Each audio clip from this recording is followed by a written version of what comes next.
జీవ మరణములు నాలుక వశము, దాని యందు ప్రీతి పడువారు దాని ఫలము తిందురు.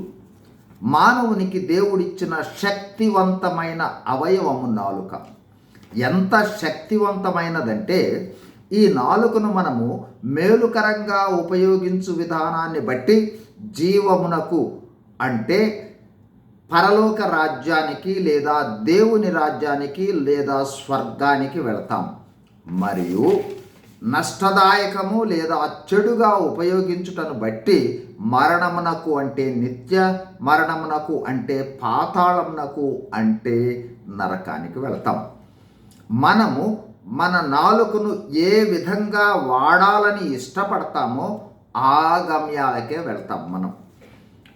మన నాలుకే కదా అని మనము మన ఇష్టానుసారము ఉపయోగిస్తే మొదట ఈ లోకములో ఇబ్బందులు, తరువాత నిత్యము పొందు నరక శిక్ష.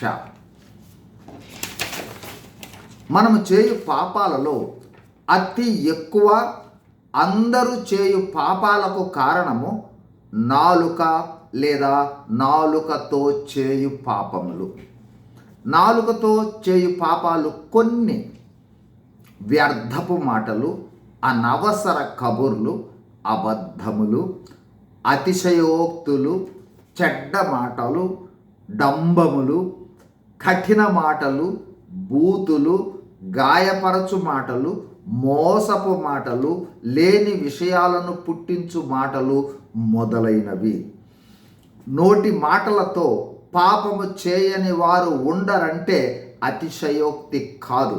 అందుకే యాకోబు భక్తుడు నాలుక మరణకరమైన విషముతో నిండినది, అది నిరర్ఘళమైన దుష్టత్వమే అంటాడు. ఈ విధమైన నాలుకను మనము చేసిన పాపాలకు, పాప క్షమాపణ ప్రార్థనకు, పశ్చాత్తాపానికి, దేవుణ్ణి వేడుకోవటానికి ఉపయోగిస్తే దేవుడు మన సమస్త పాపాలను క్షమిస్తాడు. పాప క్షమాపణ కోసం పవిత్ర రక్తము అవసరం. అందుకే దేవుడు యేసు ప్రభువును పంపి ప్రాయశ్చిత్తం కోసం రక్తమును చిందించాడు. ఆ రక్త ప్రోక్షణ క్రిందకు వస్తే పాపాలు క్షమించబడతాయి, నరకం నుండి తప్పించబడతాము, పరలోక వారసులమవుతాము. అప్పుడు యేసు ప్రభు మనలోనికి వచ్చి మన నాలుకను ఇతరులకు ఆశీర్వాదకరంగా, దేవునిని స్తుతించే నాలుకగా చేస్తాడు. God bless you.